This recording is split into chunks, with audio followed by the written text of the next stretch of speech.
Bonjour à tous. Alors, cette vidéo a pour but de vous montrer ce que l'on peut faire avec un Raspberry Pi connecté à un routeur Cisco ou autre et configuré avec l'image qui a été créée pour la technologie sur l'Académie de Grenoble.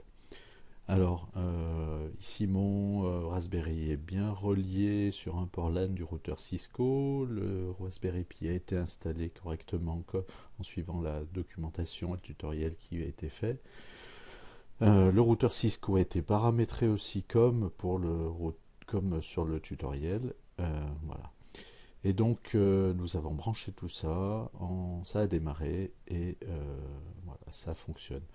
Sur le Raspberry Pi, on a relié aussi une clé USB qui contient le site web personnalisé pour le collège.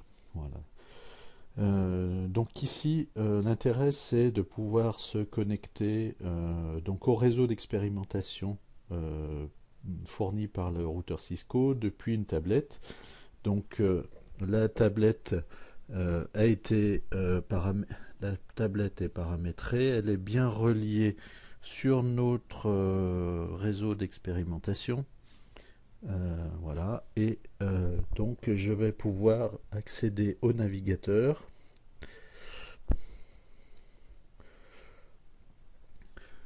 Et donc je vais pouvoir accéder au navigateur. Voilà. Il nous affiche Google, mais évidemment, on n'est pas connecté à Internet. Le routeur est indépendant, le réseau est indépendant. Donc, si on fait une recherche, ça ne fonctionne pas.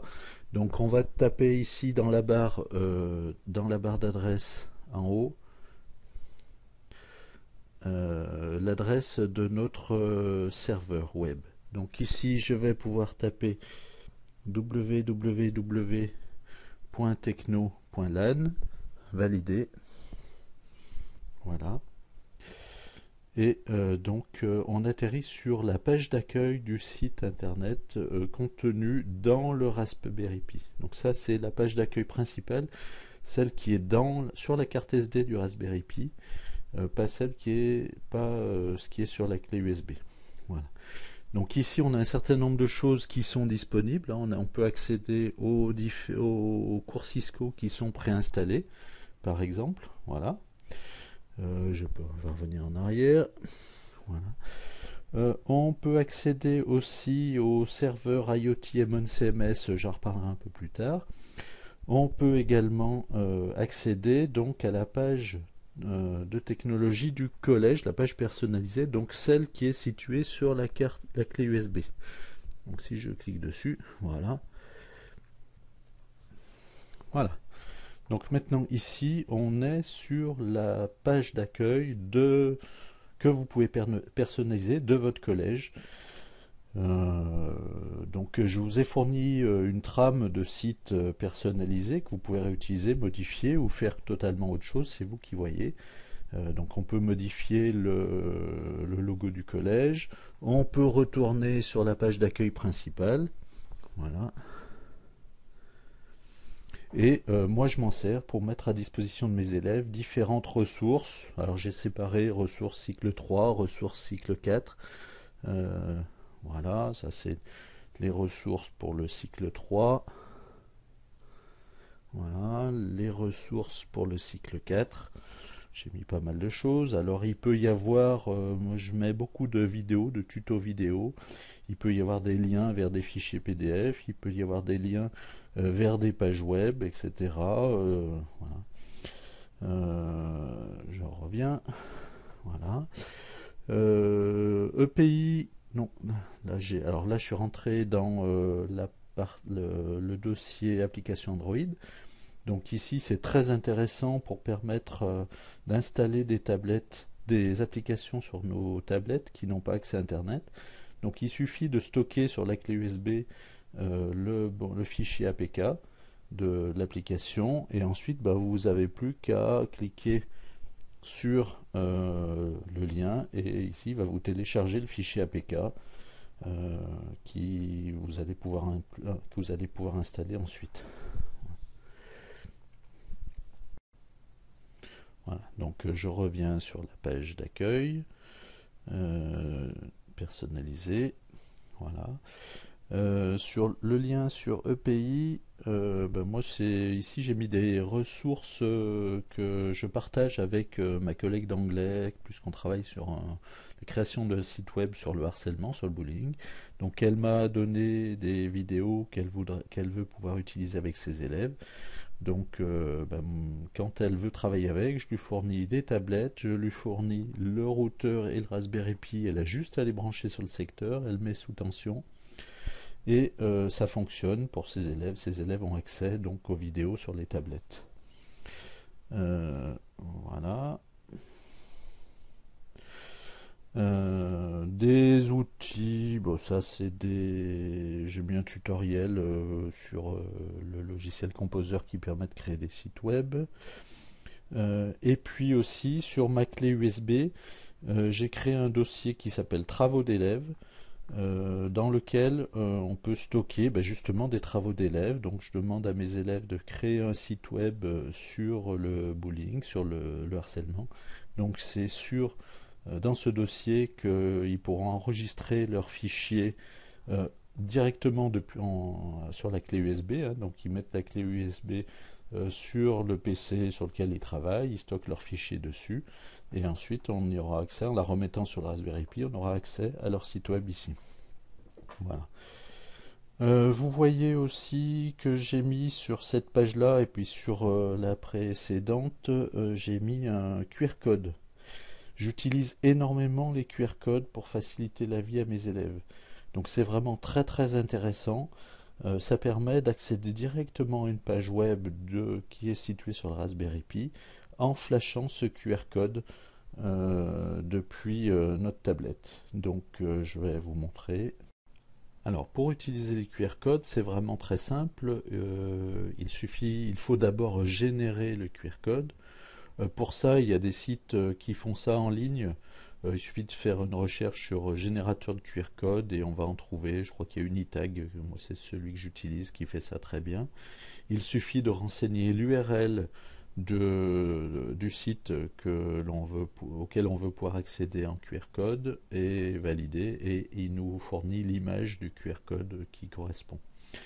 Alors pour lire le QR code, il faut sur Android il faut installer une application. Donc moi j'utilise l'application Barcode Scanner qui est très simple et qui n'a pas de publicité. Donc voilà, je la lance. Voilà. Donc il suffit après aux élèves d'aller scanner avec cette application le QR code qui nous intéresse. Donc le QR code il peut leur être fourni sur papier, il peut être projeté au tableau, au vidéoprojecteur. Alors attention, il faut avoir un bon contraste. S'il y a trop de luminosité ou si c'est trop pâle, ça marche pas, mais ça fonctionne bien. Et donc voilà, avec l'application, on va scanner le QR code. Voilà, il faut être au-dessus. Voilà, donc là, il a reconnu l'adresse qui pointe sur une vidéo. Et donc, on n'a plus qu'à aller cliquer sur le lien. Et donc la tablette va suivre voilà, ce lien. Et là, donc, ça pointe sur une vidéo. Alors ici, j'ai un petit problème. Oui, je crois que j'ai pas mis cette vidéo sur le Raspberry Pi, mais sinon ça fonctionne. Voilà, donc là je vais scanner mon QR code avec ma tablette. Donc il faut alors faire attention. Voilà, il faut bien se mettre dessus. Voilà, donc là le lecteur a bien reconnu l'URL qui était dans le QR code. Donc maintenant j'ai plus qu'à cliquer dessus pour suivre ce lien. Et ici donc c'est un lien sur une vidéo. Et la vidéo donc se lance automatiquement. Voilà. Voilà.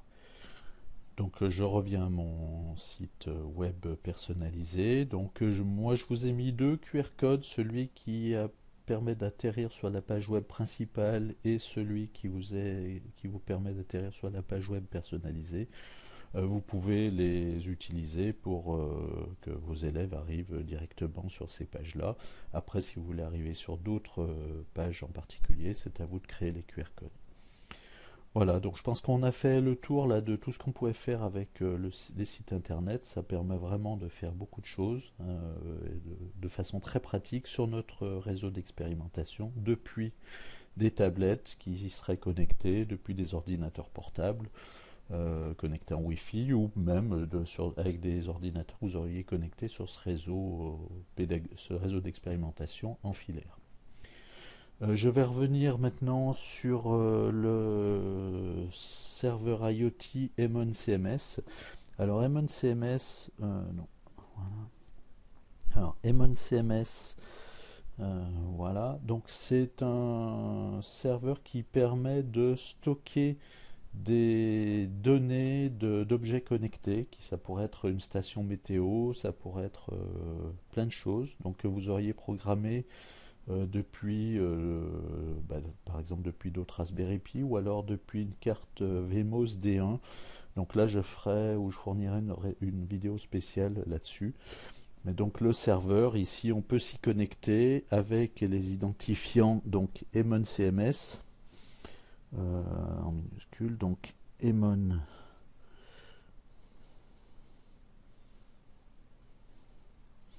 CMS et le mot de passe c'est Emon CMS PWD comme password. Voilà, et donc si je clique sur login, ça devrait marcher. Voilà, donc là je suis rentré dans Emon CMS. Et donc ici on peut voir, alors je vais tourner dans l'autre sens, ce sera plus pratique. Voilà, cette page, donc je vais enlever ça. Voilà. Donc ici j'ai quelques données qui sont déjà enregistrées de température d'une maison. L'intérêt c'est de pouvoir récupérer ces données qui ont été stockées par le serveur et de fabriquer des graphiques à partir de ça, exploiter ces données. Mais je ne vais pas en aller plus loin dans cette vidéo et laisser ça pour une autre vidéo. Voilà. Eh bien, je vous remercie beaucoup et à bientôt dans une nouvelle vidéo, peut-être celle qui montre comment on peut aller un petit peu plus loin dans le paramétrage du Raspberry Pi.